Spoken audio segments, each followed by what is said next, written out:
Let's look at the function and nature, the composition of I, of ego, of identity, understanding that they're all the same thing. So the first thing is to understand that the identity, or the identity, is a pattern of thinking, feeling, speaking, doing, and being. And the I, or the ego, is the boundary that attaches itself to a certain pattern of thinking, feeling, speaking, doing, and being associated with a body.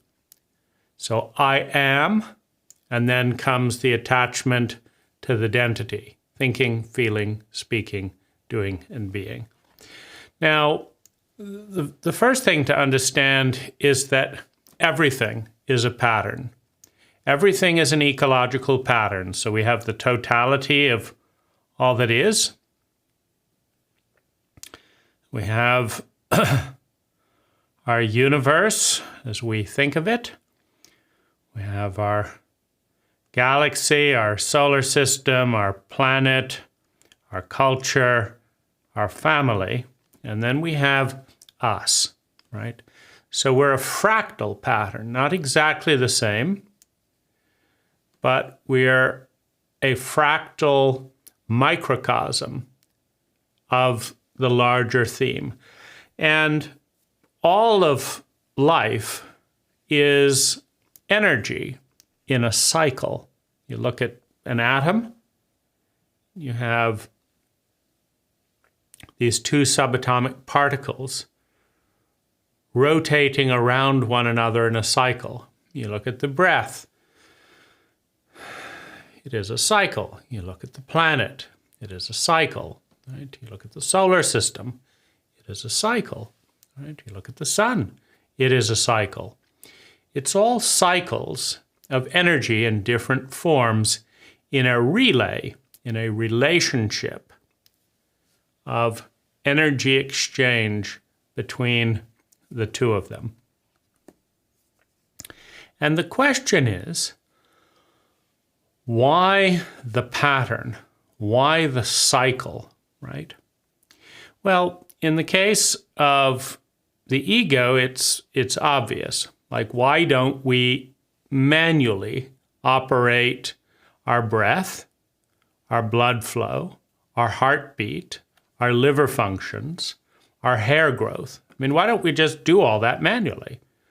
Grow that hair, grow that hair. Well, see, it's too much happening at once.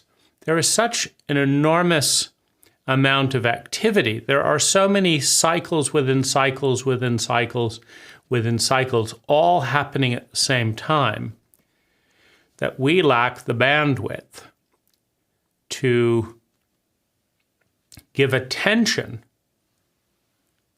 to all of them, to be conscious of all of them.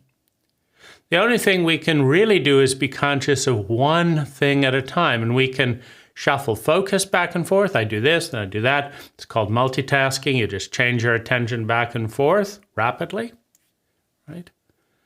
But you can only focus on one thing at a time. So it's incredibly narrow from the vastness of what is to what we can pay attention to, what we can pay our full attention to. As I say, we can cycle back and forth, look this, look that, but to have full attention, we can only focus on one thing in one place at one time. And so the question is, how does all that stuff keep going if we can only focus at one thing, on one thing at a time? How does all that keep going, right? And the answer is we put 99% of it on a loop. And a loop just means, it's on repeat. Just goes round, round, round, round. We don't have to think about breathing. It's on repeat. We don't have to think about every tire spinning in the car. That's on repeat. We don't have to think about every motor. I mean, we look at the RPMs, revs per minute, 6,000 revs per minute. But we don't have to think about turn 6,000 times. Right? It's on repeat, right? So a pattern is a repeat, right? And so you try and figure out the best pattern, a routine, the best thought, and then you put it on repeat. And you just recall. What do I think about this? I recall the thought, and I play it again. I recall it, and I play it again. What do I feel about that thought? It's so efficient. I just recall what I once felt before and put it on repeat. So I repeat, I think, I feel, put it on repeat. So the identity is all of the thoughts, the feelings, the actions, the ways of being, the words that are on repeat, that we do not reanalyze from scratch in every single moment.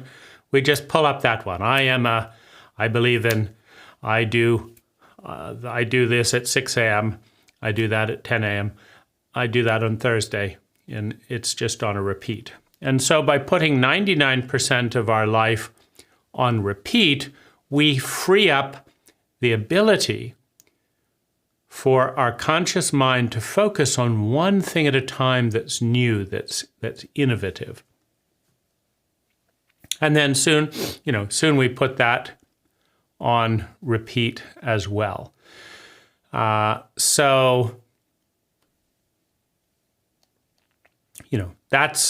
the cycle. And that's why we need an ego. The ego is what defends the pattern by identifying with the pattern of thinking, feeling, being, doing, and being that is 99% in a loop. By identifying, it is holding the pattern from collapse. And so here we come in to the paradigm of a weak ego or a strong ego. So a weak ego is incredibly responsive, incredibly reactive, and collapses if there's the slightest thing. Little rain falls on this ego and it collapses, right?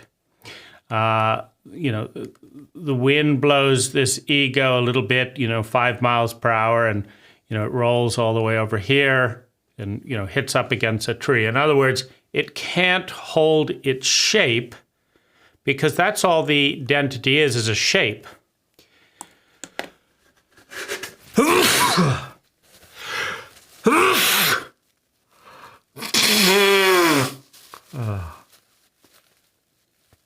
Now, you can look at, for example, the speaking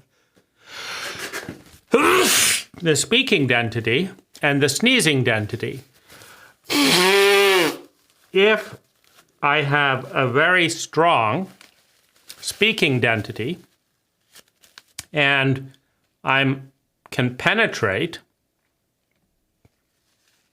we've got a fragile background, a fragile identity.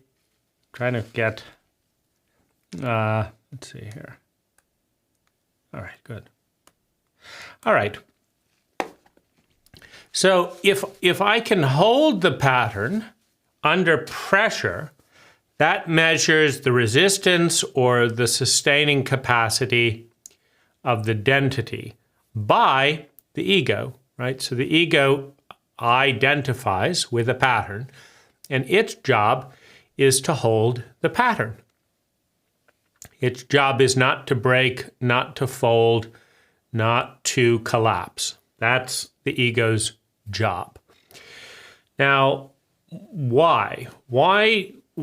And so this is where we then can measure the strength or capacity of an ego to hold its identity, to hold its pattern,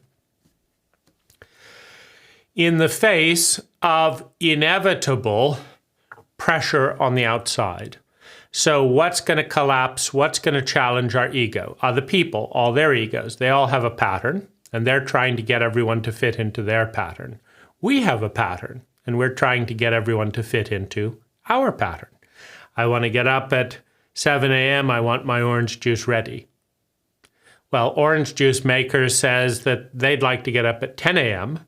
and do yoga for an hour and then prepare my orange juice by 11:30. I want my orange juice at 7. They want to prepare my orange juice at 11:30. There's a tension between the density, right? And the stronger density, the stronger pattern, will win, or there will be a dissociation. Meaning either, like I'll have a tantrum and they say, okay, well then no orange juice for you at all. And it's like, I'm going to get someone else to make my orange juice, and I can't do that. And it's like, okay, bring it at 11:30. I'd rather have it at 11:30 than no orange juice at all. So I'm stuck with you, and your identity wins, right? I had to change my identity for your identity, right? So egos don't like that. Egos like to hold their pattern. That's their job. But the reality is that identities, patterns of energy, are colliding, are not harmonious. Most of the time, ego identities are not harmonious.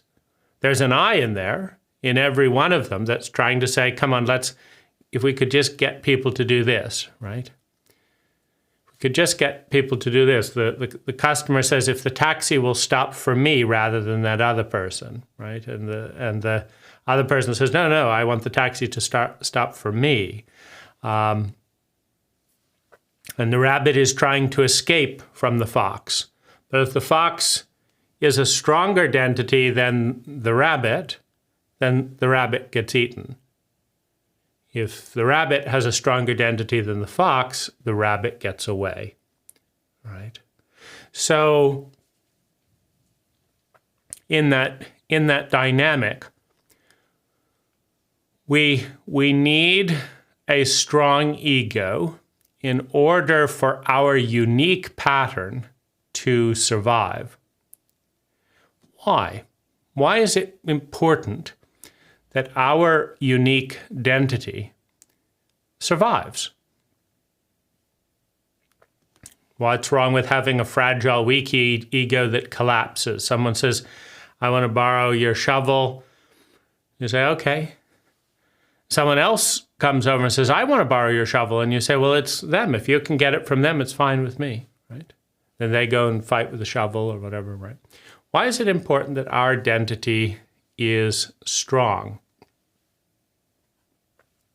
Well, we exist in an ecology, so we are a small energy in relationship to a very big energy, our planet.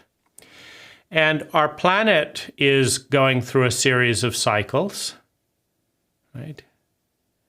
It's going through spring and summer cycles. It's going through movement through the zodiac cycles. It's going through revolutions around the day cycle. So it's going through heating and cooling cycles. The planet is going through a tremendous amount of cycles all the time. And it's made up of atoms that have a certain cycle and other atoms that have a different cycle, and all based on the density of relationships going on at different speeds in that cycle. And so the ego identity, right, the I that identifies with a pattern of thinking, feeling, speaking, doing, and being, is changed. We go around the earth, right? The earth spins, we spin. Unless we fly off in a plane and go in the opposite direction, if we're standing on the earth, we are spinning with the earth. But our pattern of energy, our pattern of thinking, feeling, speaking, doing, and being, has the ability to accelerate or retard the pattern. It doesn't have the ability to stop many of Earth's patterns, some, right? The ego can use nuclear weapons to have major impact on the planet. The ego can heat things or put things in the atmosphere or take things out of the atmosphere. The ego can heat things or cool things. It can divert water this way or that way. The stronger the ego, the more influence the ego can have on the planet. And the less affected the ego is by the planet, right? In other words, the human ego is an agent, is a force that can accelerate or slow down the cycles of Earth. The cycles of life. Life is a cycle. Life is a circle. Life is a cycle. Life is a pattern, right? And as different patterns collide and create new patterns, as different patterns partner and create new patterns, as different patterns have sex and give birth to new patterns, life becomes bigger, longer, and more complex. So to the degree that we understand that we own our responsibility, our ability to respond, in a way that can accelerate or dampen many of life cycles and can reverse them in small areas, right? At the scale of the body or the scale of the bodies that we are able to influence and the machinery that we are able to influence, we might take water that's flowing down this way and we might cut a groove out of the lake. You know, here's the lake, the water's flowing down here. We might cut a deeper groove down here and now the water flows over here. Now, that ability to influence the ecological patterns means that the stronger our ego, the more we can harm, right? You can think of pushing against the pattern as being harming the existing flow, right? So the flow is going along this way. And let's say the cycle of breath, right? So we breathe in, and we breathe out, and we breathe in, we breathe out, we breathe in, we breathe out, we breathe in, we breathe out. And then let's say we refuse, we interject our ego, our I, and we insist on breathing out again. So we manage to get out a little bit deeper breath, and we just keep pushing for out, even though our body needs to take an in-breath, but we push on out. Now, we can kill our body if we have the ability to overcome our reflexes and the intention to die. We can overcome and push the cycle backwards, and in the process, we can eliminate this whole cycle of energy that is the human body. Now, that has pluses and minuses. One less body means less energy is going to feed that body, and more energy is going into or staying in the ecology, right? But it also has costs because there's various things. Maybe that body would give birth to someone that would plant 1 million trees, right? So there are costs, consequences to every choice point. And the human being and the human animal is the most potent of all of the influencers on the planet, right? We are the most creative, the most unpredictable, the most flexible of all the dentities that are on the planet. We are also the only pattern of energy on the planet that could be considered capable of having sex with other planets, right? Remember how sex works? Sex works as two unique patterns of energy, right?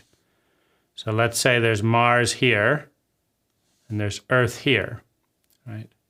Well, life expands, the possibility of life expands when patterns of energy from Earth, which has the most biodiverse and rich amount of life patterns, make its way to Mars sustainably, right? if we could think of all of the different mutations, meaning after 1 million years on Mars and the different changes in heart and various things like that, which a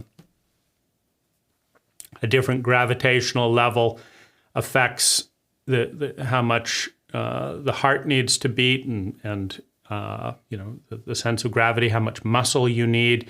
If you spend a decade or so on Mars in just normal life there and then come back to Earth, the heaviness of the gravitational pull will overcome all of our muscles and we won't be able to hold our head up in the higher gravitational environment. But nonetheless, there will be a whole distinct version of life if we are able to colonize Mars and create an atmosphere, plants, animals, etc. There will be an expanded world on Mars, and life will be richer, and gradually things will diverge from Earth, but they would never have emerged on Mars, in the next million years without it being impregnated, right? Without going from Earth over to Mars. So, if you gave a giraffe the job of bringing life from Earth to Mars, in 1 billion years, a giraffe is never going to pull that off. Right? But the rational brain, the pattern analyzing brain with the scientific principle that's created in that brain can come up with rockets and can come up with protocols to impregnate an entirely new planet with patterns of energy that originated on Earth to give birth to a new ecology, right? So that's going on as we speak, and human beings are the only species, the only pattern of energy that we know of on the planet that is able to pull that off, right? Earth to Mars, right? And Elon Musk is the single most important individual on that project because he has a strong ego, meaning he can put up with 100-hour weeks. He can put up with massive amounts of public rejection and criticism without collapsing his pattern. He can put up with billions of dollars betting against him and his companies. He can put up with not making any money, right? In other words, the goal to make Earth multiplanetary for Elon is not about making money. It's about providing an alternate path so that at some point when an asteroid or something else creates a crisis on Earth or a plague, devastates 90% of the population and can't be stopped, so that at that point,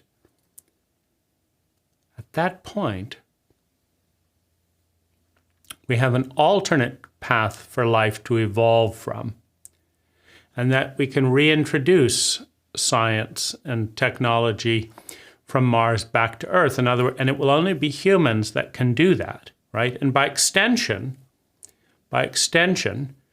humans are the only thing capable of traveling to space to any body that might be capable of receiving the patterns of energy of Earth. And so, this makes an identity, an ego pattern, incredibly useful to life, to the expansion of life, which is what life seems to be about, right? From the very moment of the Big Bang, when life was this big, and then barely a second later, it's this big, thousands of times bigger, and this big, and this big.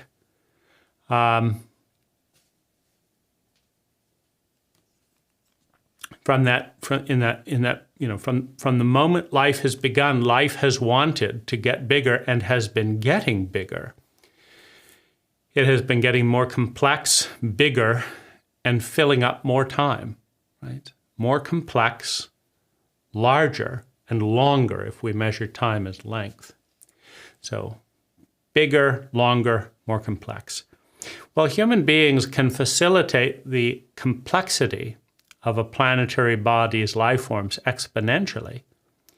But one needs an I, identity, a pattern of thinking, feeling, speaking, doing, and being that will not collapse because it's a bit windy, but will push into the unknown, that will face death by going into the unknown, that will develop technologies, patterns of energy that influence other patterns of energy.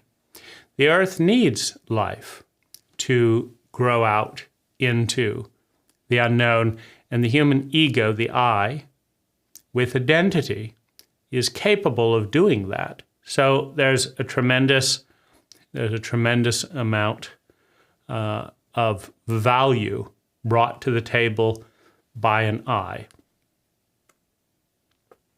Now, if we understand that all patterns of energy are in a relay with one another, right? We might have this pattern of energy, this pattern of energy, this pattern of energy. They're all on cycles, and that means they're going to bump into each other from time to time. And so, if this pattern of ego bumps in and this pattern totally collapses, this pattern is really not sustainable, right? If a pattern completely collapses and cannot hold its boundary, it is unsustainable and it is no more. It goes extinct, like 99% of all the patterns that have ever been born go extinct. Now, if our pattern goes extinct, it's not of any use to life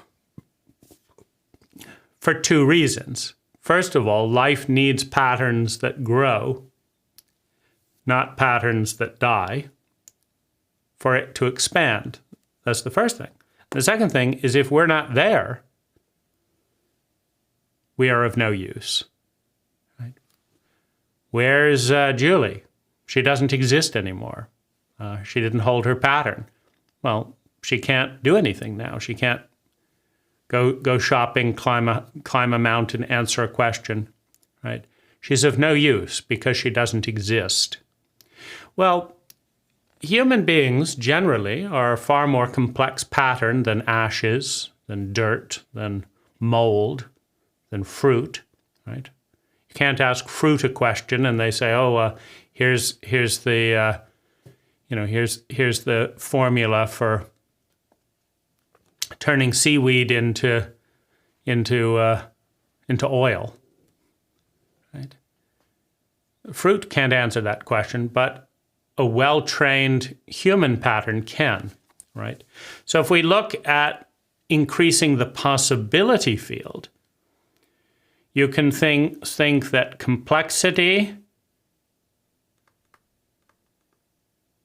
resilience,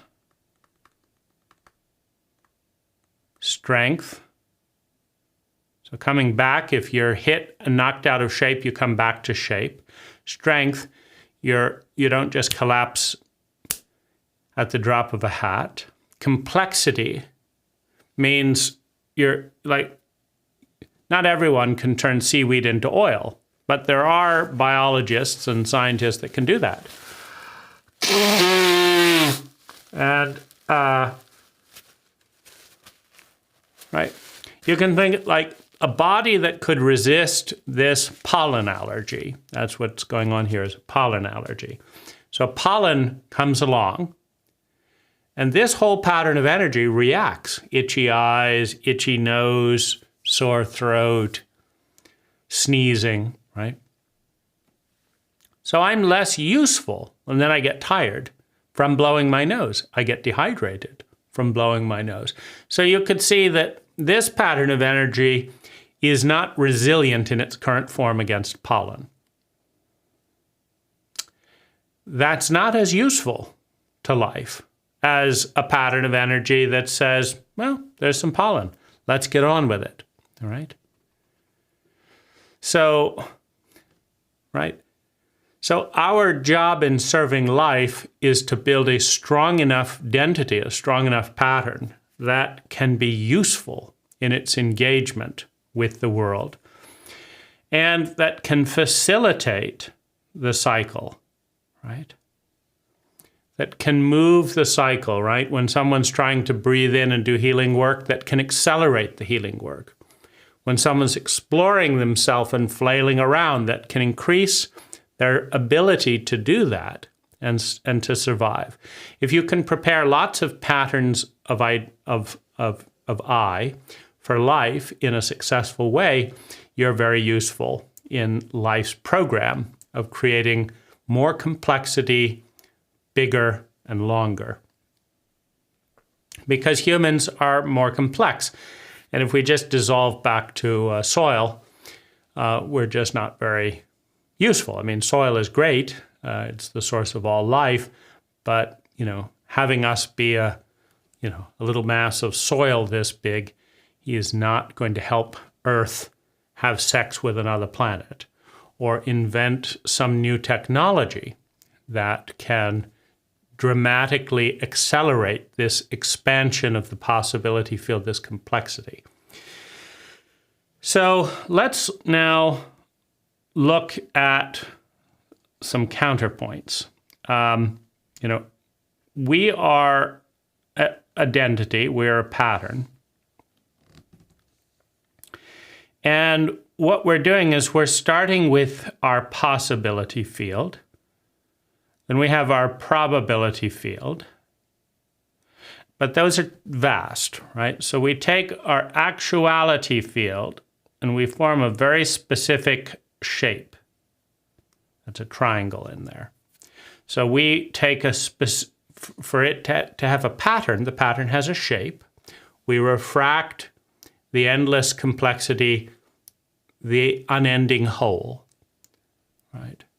The boundless horizon. We refract it down to a simple model of reality that we create in our mind. We create with language, with mathematical language, with spoken language, with thought. We refract the endless complexity of the one, of the whole, down to a specific level in a model of reality. Language is a model, right? We can say in this triangle here, we say one of these things, we have heart, mind, and body. Now, why do we like that? Well, because we've taken the entirety of the one, which is unconscious, right? If anyone says, how are you doing? And you just say one. And then they say, how were you doing yesterday? And you just say one. And you think that. You learn nothing, and they learn nothing, right? It's unconscious. The one is unconscious. You don't become conscious until you divide the one into a multiple. And the multiple that you use to divide the consciousness determines the complexity of awareness, the dimensionality of the awareness within your model of reality. So when I say, I am one, unconscious, I go then, no, I am a heart, a mind, and a body. Well, now we can become conscious of each of those. How's your heart doing? Well, my physical heart, I feel like 2 out of 10 discomfort and 3 out of 10 tired of breathing with a runny nose. My emotional heart, I feel kind of resistance. I feel scared. I feel some grief. It's lingering from the past, right? So we're getting consciousness by breaking the one into many, breaking the heart into the outer expression, the inner expression, the physical expression, the emotional expression. And then we're breaking the emotional expression down into subcategories, and we're populating consciousness with distinctions. Now, we can do that with the heart, the mind, and the body.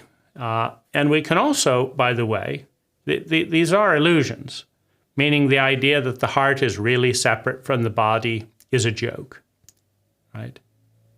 Just try killing yourself and noticing how you feel, and you realize the problem, right?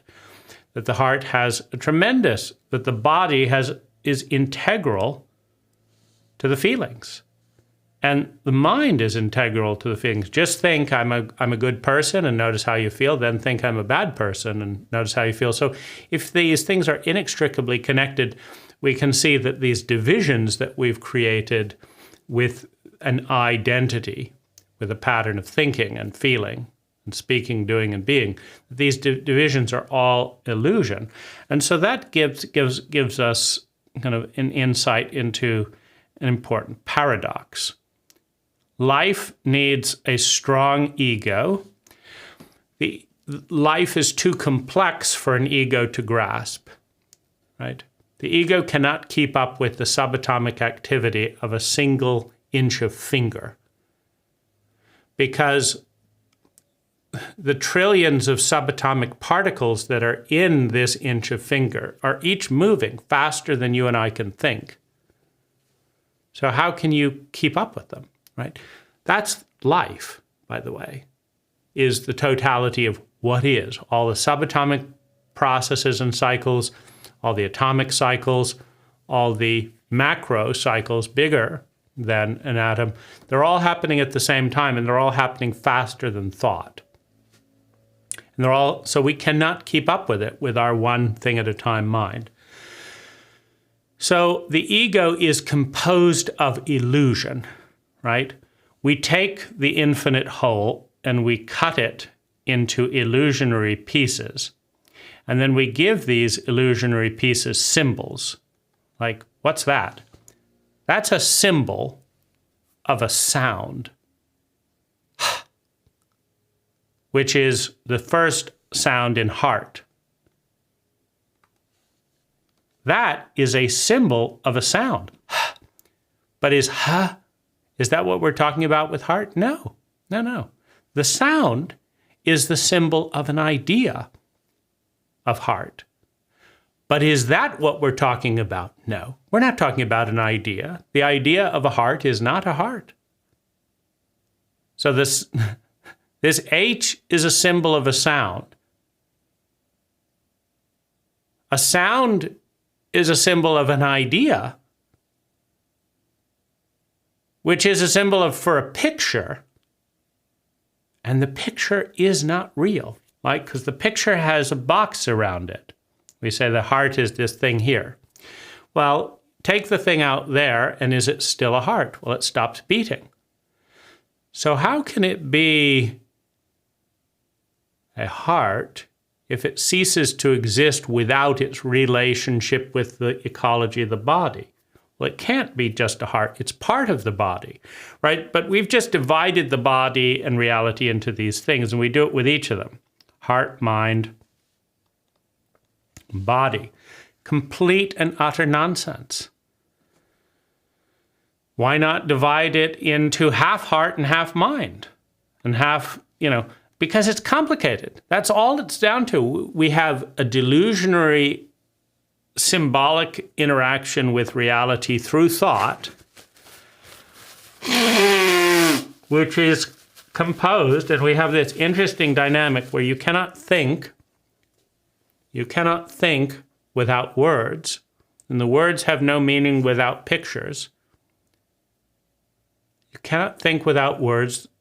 The words have no meaning without pictures. Pictures have no meaning without the underlying reality, but they're not the underlying reality. And these boxes are illusions because everything is nested in an underlying ecology and does not exist without its relationship to all things. But it exists in our mind, right? So we have this interesting paradox where we need to develop a strong ego so that we can bring our uniqueness to life.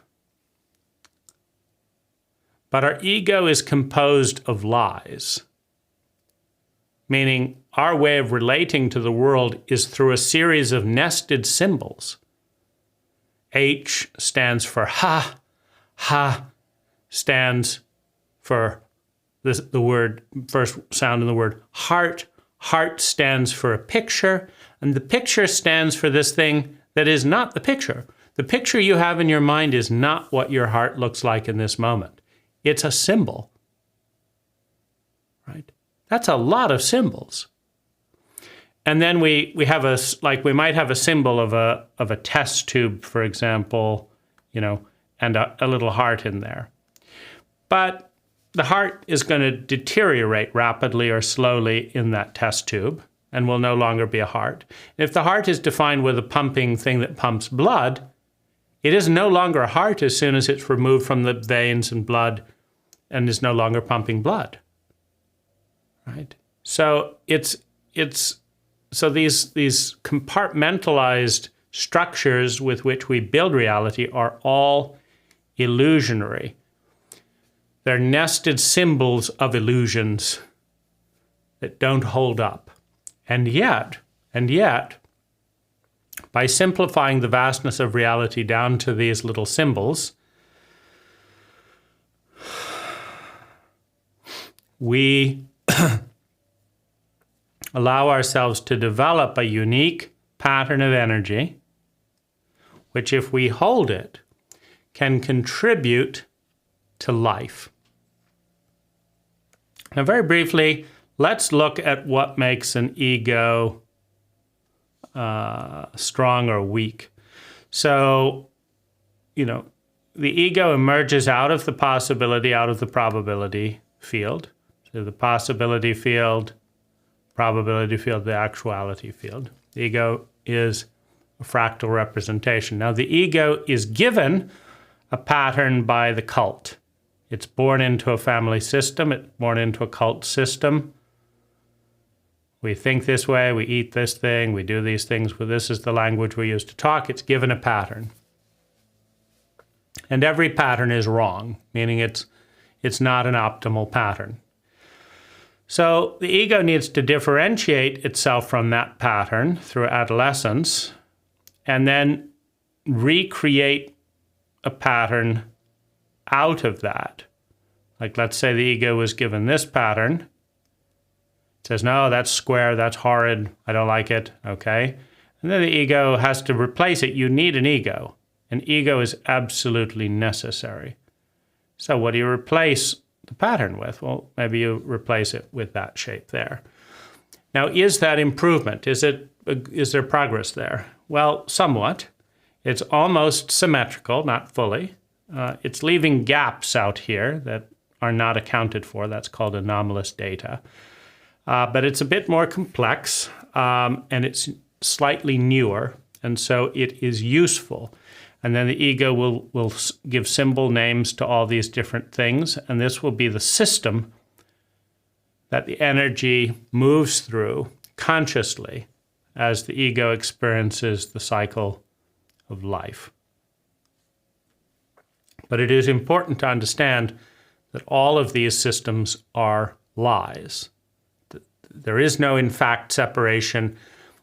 The one cannot be divided into pieces except in the mind with symbols that are not real. Now, let's look then at how good this different forms of integrity. How strong is this ego? Well, if it's always going this way, it's a very clean, solid cycle. But what if sometimes it's supposed to go this way, but it keeps trying to go that way? Then it'll fight itself. So when the ego is divided in these cycles, like you have the in-breath and then you have the out-breath, well, some people are in-breath. I want more, and then I want more. But when it comes to exhale, they just want more, right? So then the ego forms a weak, they go to war with themselves, right? You have a splintered ego. Some people say they want this and this, but what they do is this, which means they actually wanted that, right? And so you can splinter you can take the ego, and the first thing you can do is anytime you fight yourself, you weaken the ego, right? So you can kind of think if you're in a tug of war and 100% of you is pulling this way, then 100% of you adds weight to the people on the other side of the tug of war. But if your right leg is pushing you, says, no, we should join that other group, they're right. And your left group is saying, no, this is a tug of war, let's do this. You will be neutralized. And the other people will determine what happens, right? And so the more you fight yourself in any way, the weaker you will be as a pattern, right? That doesn't necessarily mean all fights are bad, meaning if you have an instinct to hit people and you have another instinct that says, no, I'm not going to let myself hit people, then you might spend 40% of your energy to suppress 30% of your energy that wants to hit you. But you've only got 30% left to actually do anything. So by fighting that pattern by another pattern, you're reduced from 100% strength down to 30% strength. I'm spending 40% of my energy to suppress 30% of my energy. All that remains after 70% is used up in the conflict is 30%, right? So that's a much weaker ego. That's 100% ego, 30% ego. What that suggests is if you can avoid war with yourself or others, it's no different in a world war, right? If you spend 30% of your entire energy as a country to fight this other country, and they spend 30% of their energy, or maybe they spend 40% to kill you and suppress your 30%, the world has 70% less. That whole body of people that could have created something useful for the world is now dead and cancels itself out, right? So it's avoiding unnecessary war, conflict, inside, outside, at whatever scale, is the first principle of a stronger identity. Now, the wars come up in a variety of things. Like, I think I should be nice, but I feel cruel. So I say nice things and I behave cruelly. And then people think, people don't trust me as much, so that's an impediment. And I don't trust myself as much, that's an impediment. And so it's just very difficult, right? Yeah, it weakens the self. Now, if you say that I want to live, I am a bad person, and I think bad people should be hurt and punished, you've got an indirect battle there, right? You've got, that you've got parts of the self fighting parts of the self. If you've got an inconsistent identity, usually I spin around here, but every so often I just randomly do the exact opposite with no warning. And that's the car skids, like if you could imagine a car tire turning at 70 miles an hour, right? And then suddenly the car wheel wants to do the opposite thing and the car crashes because it's an unpredictable thing. Well, crashes tend to break the ego, right? If you collide into a large object, you will shatter the ego. That's called trauma. When the ego anticipates death or a violent rupture or change, that's called trauma. So this is, the more traumatized your ego is, the weaker it will become, the more regressed it will become. Then there are different shapes, like a triangle is a very strong shape, right? To withstand pressure. You can also have an ego with a kind of a wispy, undefined shape like that, which is hard to move and easy to collapse if you put pressure here or here, right? Imagine that's tinfoil or whatever, that's an easy thing to collapse. And then you have how mature is the ego, right? Is it independent or is it dependent? If the ego is dependent on another person, you're a parent or a spouse, let's say, then if you knock the other person over, you knock the ego over. Or if this person says, hey, you got to change this and this, then the ego has to adapt, right? So an independent ego that is not acting out of fear of survival and security is a much stronger, resilient shape than an ego that's frightened. What happens if this and this happens? So I can't do what I want to do. I can't be a unique ego form. I can't have my pattern. I've got to bow my pattern to other people that hold the power that I depend on to survive, to be secure, right? So an independent ego, stronger than a dependent ego. And a bigger ego with more energy associated. Like if I am part of a company and that 1,000 people do what I tell them to do and I tell them to do some good things, the ego has more mass to it, right? There's a company identity that is supporting the ego identity. The more people that ally themselves to your pattern of energy, the more mass your pattern has. And so you're more resilient in that sense, because when small patterns of energy collide with large patterns of energy, the larger one, due to the law of mass, always shunts the smaller one aside. And so having a larger pattern of energy, having a more intelligent pattern of energy is less wasteful. You can think of a car that gets 1 mile to the gallon or a car that gets 50 miles to the gallon.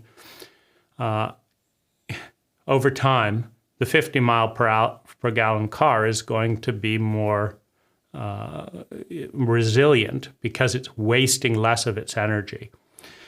And so there are certain shapes that are very graceful and intelligent. If you learn from your mistakes, for example, you're not wasting 50% of your energy repeating the same things over and over again and just wearing you down. So how intelligent you are, how integrated you are, how independent you are, how complex you are, how symmetrical and balanced you are. These are all things, how mature, child, adolescent, adult. The adult is the most competent and strong ego, how much reserves you have, like how fortified is your ego. If you have a year's worth of food, you have a stronger ego. And if you have a day's worth of food, an earthquake happens, right? You may not be able to replenish your food, right? So the access to resources is all part of this resilience dynamic.